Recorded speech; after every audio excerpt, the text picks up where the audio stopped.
ತಲೆದೋರಿರುವಂಥ ಒಂದು ರಸಗೊಬ್ಬರ, ವಿಶೇಷವಾಗಿ ಯೂರಿಯಾದ ಕೊರತೆ ಇವತ್ತು ರಾಜ್ಯಾದ್ಯಂತ ಅನ್ನದಾತರನ್ನು ಬೀದಿಗೆ ತರುವಂಥ ಕೆಲಸವನ್ನು ಈ ರಾಜ್ಯ ಸರ್ಕಾರ ಮಾಡಿದೆ.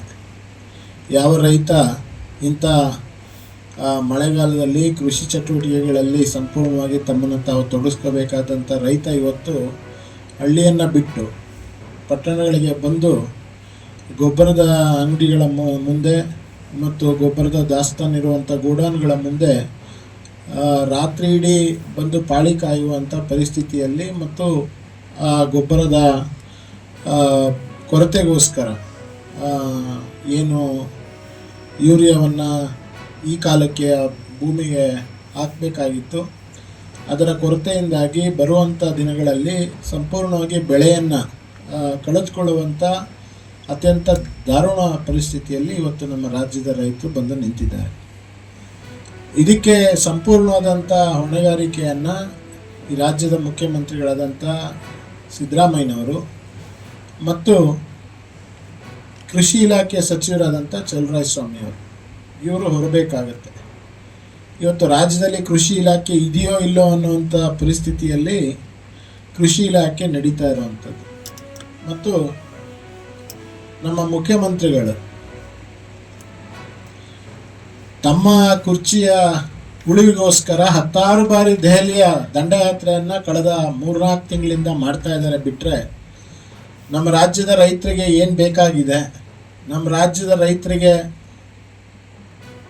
ಮುಂಗಾರಿನ ಬಿತ್ತನೆ ಕಾಲದಲ್ಲಿ ರಾಜ್ಯದ ನಿರೀಕ್ಷೆಗೆ ತಕ್ಕಾಗೆ ನಮ್ಮ ಹತ್ರ ಏನು ರಸಗೊಬ್ಬರದ ದಾಸ್ತಾನಿರಬೇಕು ಮತ್ತು ಅದನ್ನು ಸೂಕ್ತ ರೀತಿಯಲ್ಲಿ ವಿತರಣೆಯನ್ನು ಹೇಗೆ ಮಾಡಬೇಕು ಅನ್ನುವಂಥ ಕಿಂಚಿತ್ ಕಾಳಜಿನೂ ಕೂಡ ಮಾನ್ಯ ಮುಖ್ಯಮಂತ್ರಿಗಳು ಮಾಡುವಂಥ ಪ್ರಯತ್ನವನ್ನು 10 ಬಾರಿ ದೆಹಲಿಗೆ ಅವರು ಹೋದರೂ ಕೂಡ ತಮ್ಮ ಪಕ್ಷ, ತಮ್ಮ ಕುರ್ಚಿ, ತಮ್ಮ ಅಧಿಕಾರವನ್ನು ಹೇಗೆ ಹಿಡಿದಿಡ್ಕೋಬೇಕು ಅನ್ನುವಂಥ ಅಷ್ಟೇ ಪ್ರಯತ್ನಗಳನ್ನು ಅವ್ರು ಮಾಡಿದ್ದಾರೆ. ಬಿಟ್ಟರೆ ಈ ರಾಜ್ಯದ ರೈತರ ಪರವಾಗಿ ಒಂದೇ ಒಂದು ಅಕ್ಷರವನ್ನು ಕೂಡ ಮಾನ್ಯ ಮುಖ್ಯಮಂತ್ರಿಗಳು ಅಧಿಕಾರಿಗಳ ಜೊತೆಗೂ ಕೂಡ ಚರ್ಚೆ ಮಾಡಲಿಲ್ಲ. ಸೊ ಅದರಲ್ಲಿ ನಾನು ಈ ಥರ ಶಿಬಿರಗಳನ್ನು ಸಹ ಹಮ್ಮಿಕೊಂಡಿರೋದು ಭಾಳ ಕಡಿಮೆ. ಅಂಥದ್ರಲ್ಲಿ ನಮ್ಮ ದಿನೇಶ್ ಗೌಡ್ಗೆರೆ ಮತ್ತು ಅವರ ಎಂಟೈರ್ ತಂಡ, ಇವತ್ತು ನಮ್ಮ ಮಾಧ್ಯಮ ಮಿತ್ರರು ಒಂದು ರೀತಿ ಬಹಳ ಕ್ರಿಯಾಶೀಲವಾಗಿ ಬರೀ ಅವರು ಮಾಧ್ಯಮ ಬರೀ ಸುದ್ದಿಯ ವಿತರಣೆ ಅಲ್ಲ, ಜೊತೆಗೆ ಸಾಮಾಜಿಕ ಒಂದು ಕಾರ್ಯವನ್ನು ಸಹ ಮಾಡಲಿಕ್ಕೆ ಬಹಳ ಉತ್ತಮವಾದಂಥ ಮನಸ್ಸನ್ನು ಹೊಂದ್ಕೊಂಡು ಸಹಕಾರದೊಂದಿಗೆ ಮಾಡ್ತಿದ್ದಾರೆ. ಈಗ ಒಂದು ಮಗುವನ್ನು ತಪಾಸಣೆ ಮಾಡಿದಂಥ ಶ್ರವಣ ತಜ್ಞರು ಹೇಳಿದರು, ಇನ್ನರ್ ಕಿವಿಯಲ್ಲಿ ಅವ್ರಿಗೆ ನರ ದೌರ್ಬಲ್ಯದಿಂದ ಇದು ಪ್ರಾಬ್ಲಮ್ ಆಗ್ತಾ ಇದೆ ಅಂತ. ಇವತ್ತು ಎಷ್ಟೋ ಸತಿ ನಮಗೆ ನಮ್ಮ ಮಕ್ಕಳುಗಳು ಗೊತ್ತಿಲ್ಲದರೆ ಈ ಶ್ರವಣ ಒಂದು ನ್ಯೂನತೆಗೆ ನಾವು ತೊಡಗ್ತೇವೆ.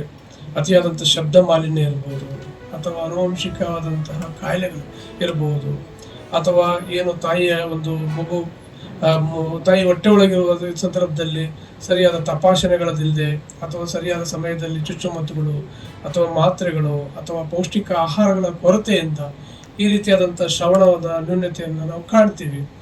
ಆದರೆ ಅದನ್ನು ಗುರುತಿಸೋದಲ್ಲಿ ಪೋಷಕರಾಗಲಿ ಶಿಕ್ಷಕರಾಗಲಿ ಸಾಕಷ್ಟು ವಿಳಂಬವನ್ನು ನಾವು ಕಾಣ್ತಾ ಇದ್ದೀವಿ. ಯಾಕೆಂದರೆ ಒಂದು ಮಗು ಕಲಿಕೆಯಲ್ಲಿ ಹಿಂದುಳಿತಾ ಆಯಿತು ಅಂದರೆ ಏನೋ ಒಂದು ನ್ಯೂನತೆಯಲ್ಲಿ ಕಾಡ್ತಾ ಇರುತ್ತೆ. ಯಾಕೆಂದರೆ ದೃಷ್ಟಿದೋಷ ಅಂದರೆ ಕಾಣೋದೇ ಇಲ್ಲ, ಬೇಗ ಗೊತ್ತಾಗ್ಬಿಡುತ್ತೆ.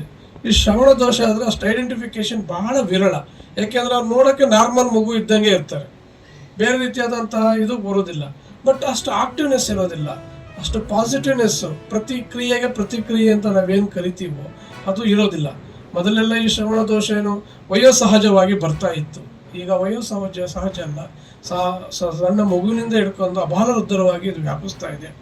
ಅತಿಯಾದಂತಹ ಶಬ್ದ ಏನು ಪಟಾಕಿಗಳು ಇರ್ಬೋದು ಅಥವಾ ಆವಿಷ್ಕರಿಸಿದ್ದಾರೆ. ಸೊ ಮತ್ತು ನಮ್ಮ ಸರ್ಕಾರಿ ಆಸ್ಪತ್ರೆಗಳಲ್ಲೂ ಸಮೇತ ಈ ರೀತಿ ಒಂದು ಸಹಯೋಗದಲ್ಲಿ ಇದೊಂದು ಪುಣ್ಯ ಕಾರ್ಯವನ್ನು ಮಾಡ್ತಾರೆ. ಇದು ಸದುಪಯೋಗ ಪಡಿಸ್ಕೊಳ್ಳಿ.